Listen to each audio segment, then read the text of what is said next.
जैसा कि कल मैं लाइव आई थी तो कुछ लोग बोल रहे थे कि मैम आप यूपी पुलिस कांस्टेबल की भर्ती के लिए कौन कौन से डॉक्यूमेंट लगते हैं, आप उसके ऊपर एक वीडियो बना दीजिए। तो आज की वीडियो है यूपी पुलिस कांस्टेबल की भर्ती में जो आपके डॉक्यूमेंट लगते हैं उसके ऊपर। और ये भी एक दो कमेंट आए थे कि मैम जैसे गलती से भूल चूक हो जाए डॉक्यूमेंट में तो क्या वो सही हो सकते हैं, नहीं हो सकते, क्या हमारा भविष्य खतरे में आ जाएगा, क्या हम यूपी पुलिस की वर्दी नहीं पा पाएंगे। तो उसके लिए मैं आपकी ये वीडियो लेके आई हूँ। तो वीडियो में जाने से पहले जय हिंद साथियों। मैं आप सभी लोगों से कहना चाहती हूँ कि अगर आपको वीडियो अच्छी लगे तो लाइक कीजिएगा, ठीक है। हम वीडियो को स्टार्ट करते हैं।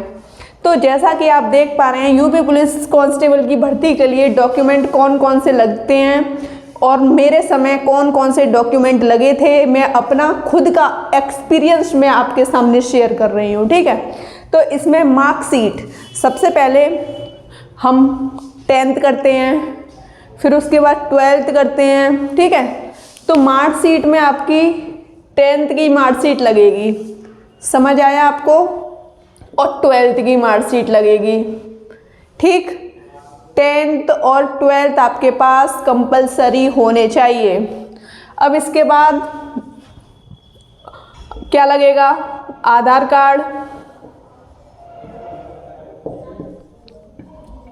कार्ड, ठीक है।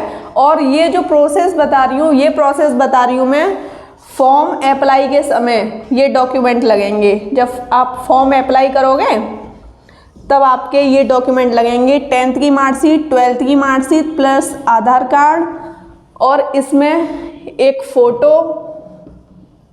और ये जो चीज़ें आपकी ये लगेंगी ओरिजिनल। ये सब कुछ आपका जो भी होगा ये ओरिजिनल बेस पे है, ठीक है। ओरिजिनल स्कैन होते हैं, फ़ोटो भी स्कैन होता है आपका, और प्लस साइन, आपके साइन।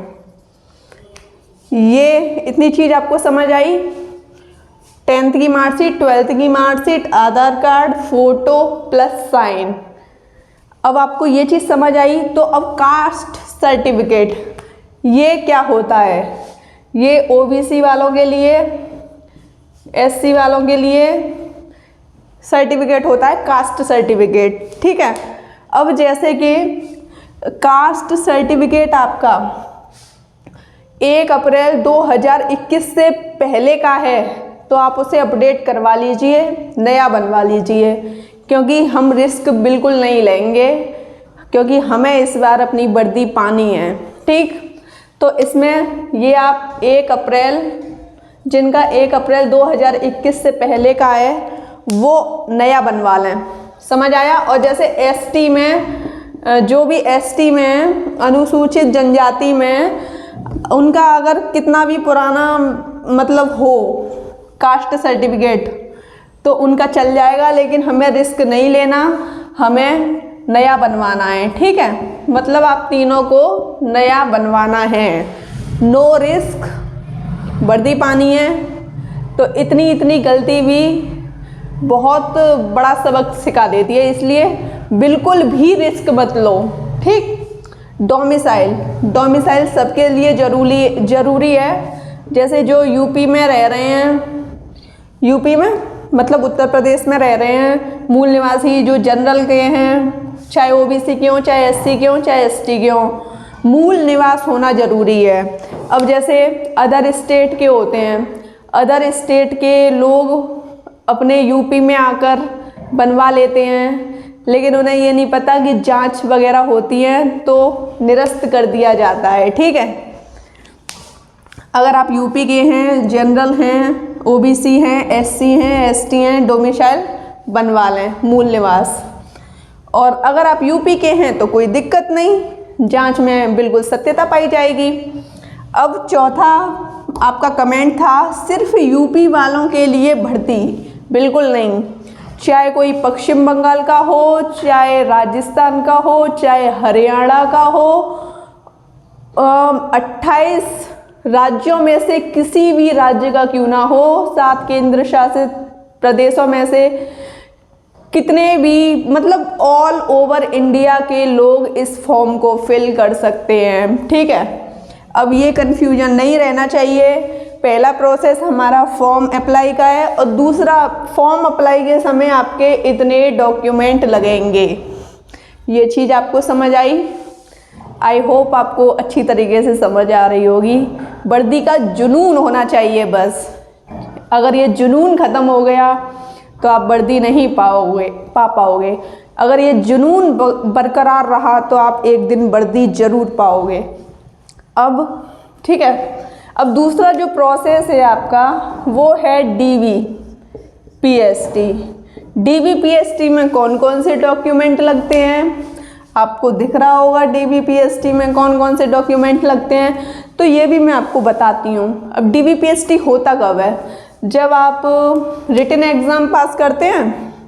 रिटन एग्ज़ाम जो आपका 150 प्रश्न होते हैं और 300 अंक होते हैं। अगर आपका रिटन एग्ज़ाम क्वालिफाई है तो फिर अगर आपका रिटन एग्ज़ाम क्वालिफाई है तो आपका DVPST की लिस्ट में नाम होगा। जब आपका नाम होगा तो वहाँ कौन कौन से डॉक्यूमेंट चाहिए ये भी आपको बताती हूँ। देखो 10th और 12th ओरिजिनल लेके जाइएगा और 4-4 5-5 फ़ोटो कॉपी करवा लीजिएगा। 2-2 नहीं, 4-4 5-5। आधार कार्ड लेके जाइएगा, पैन कार्ड हो तो पैन कार्ड भी ले जाइएगा, वोटर कार्ड भी ले जाइएगा।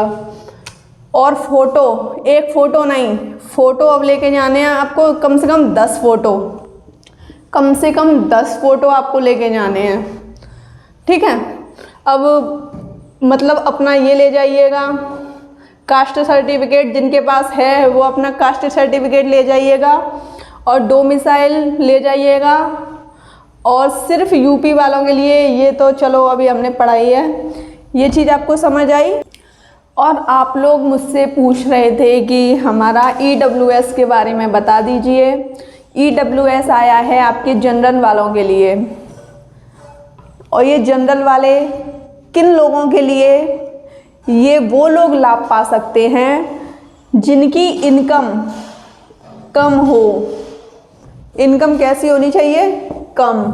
उन्हें EWS का लाभ मिलेगा।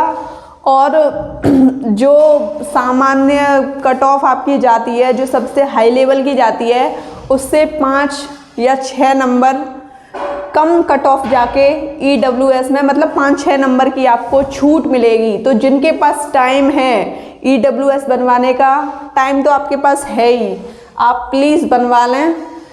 जो ये थोड़ा छोटा बड़ा जैसा भी लाभ मिल रहा है, लाभ को बिल्कुल अपने हाथ से ना जाने दें, ठीक है। ये चीज़ आपको समझ आई EWS वाली?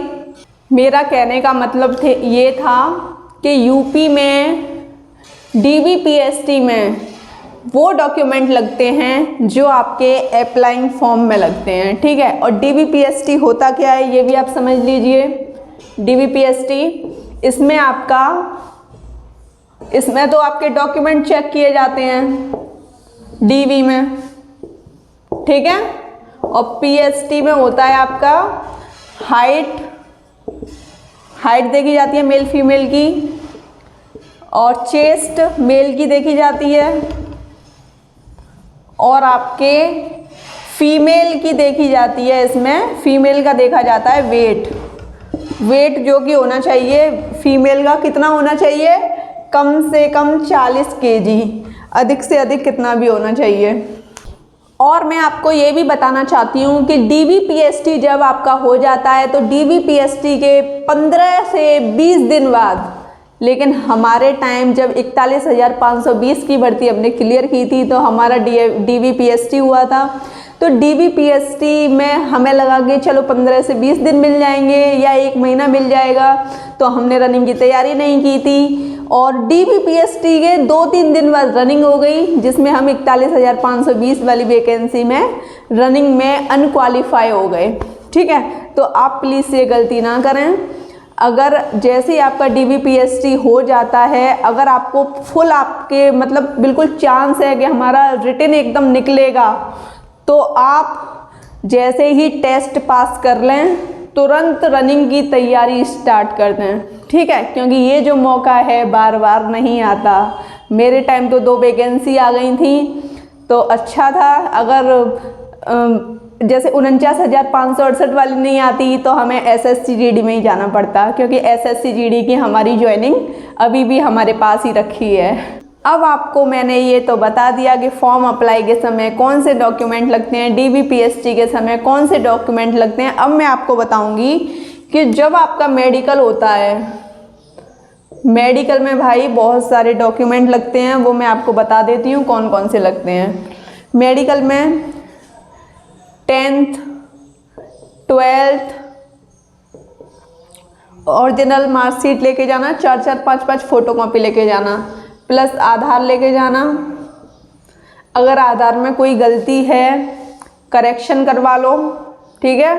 वैसे तो कल की जो वीडियो आएगी वो आपके डॉक्यूमेंट में अगर कोई गलती है तो आप करेक्शन कैसे करवाएं उसकी वीडियो आएगी, तो आप अपने डॉक्यूमेंट को चेक कर लीजिएगा, ठीक है। आधार, पैन कार्ड और वोटर कार्ड ये सब कुछ आप लेके जाएं, कोई रिस्क ना लें। अगर आपके पास ये नहीं है, ये भी नहीं है, आधार कार्ड है तो तब भी चलेगा, लेकिन अगर आपके पास जो चीज़ है वो आप लेके जाएं। कम से कम 10 फोटो प्लस 2 संभ्रांत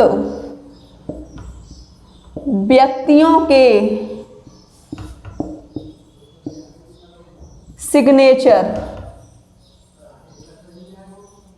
DBPST में आपको एक फॉर्म दिया जाएगा, उस फॉर्म में आपको अपने मोहल्ले वाले 2 व्यक्तियों के साइन करवाने हैं। संभ्रांत व्यक्ति कहते हैं मोहल्ले वालों को, उनके फ़ोन नंबर भी लिखने होते हैं वहीं पे, और वहीं पे उनके साइन करने होते हैं। मतलब वो खुद करेंगे, आप साइन नहीं करोगे, वो खुद करेंगे आपके मोहल्ले वाले, ठीक है। ये हो गया स्कूल का, स्कूल या कॉलेज का। स्कूल में जो प्रिंसिपल होते हैं उनसे एक एप्लीकेशन लिखवानी है, नोटपैड लिखवाना है आपको, उनके साइन होने चाहिए, प्लस स्कूल की मोहर होनी चाहिए। किस स्कूल की? जिससे आपने 10th या 12th की है वहाँ की, ठीक है। प्लस पुलिस स्टेशन द्वारा एक एप्लीकेशन, पुलिस स्टेशन की मोहर होनी चाहिए, ठीक है। ये चीज़ आपको समझ आई। प्लस शपथ, ये आपका कचहरी से बनता है, ये आपका 150 या 200 रुपये में बन जाएगा। एफिडेविट, ये बहुत ज़रूरी होता है, बहुत ज़रूरी।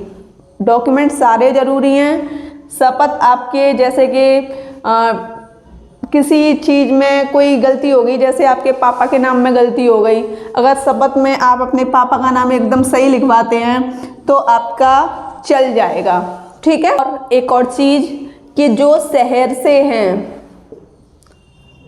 वो सभासद से एप्लीकेशन लिखवा लें, साइन करवा लें और उनकी मोहर लगवा लें। और जो गांव से हैं, ग्राम से हैं, वो अपने गांव प्रधान से मतलब वही एप्लीकेशन लिखवा लें और मतलब मोहर लगवा लें। ये आपका मेडिकल का फुल प्रोसेस है। इसका आप स्क्रीनशॉट ले सकते हैं क्योंकि ये फुल आपके डॉक्यूमेंट हैं, ठीक। अब बात करते हैं अदर स्टेट वालों की, ठीक है। जैसे अदर स्टेट वाले कहते हैं तो भाई आप लोग फॉर्म फिल कर सकते हो, आप बस तैयारी कीजिए, ठीक है। अदर स्टेट वालों की जो कट ऑफ होती है वो जनरल वालों के बराबर लगती है, कभी कभी इनसे जनरल वालों से भी ज़्यादा हो जाती है, ठीक। अदर स्टेट के जो डॉक्यूमेंट लगते हैं वो बिल्कुल सेम लगते हैं, बस जो भाई आप लोग जब जनरल वाले हो, चाहे तुम SC में हो चाहे ST में हो, अदर स्टेट वाले जनरल में ही माने जाएंगे, ठीक है। अब आप जनरल में हो तो सिर्फ आपका डोमिसाइल लगेगा, ये नहीं कि आप हरियाणा के हो, उत्तर प्रदेश का आपने डोमिसाइल बनवा लिया है, तो ये गलत होगा, आप अनक्वालिफाई हो जाएंगे।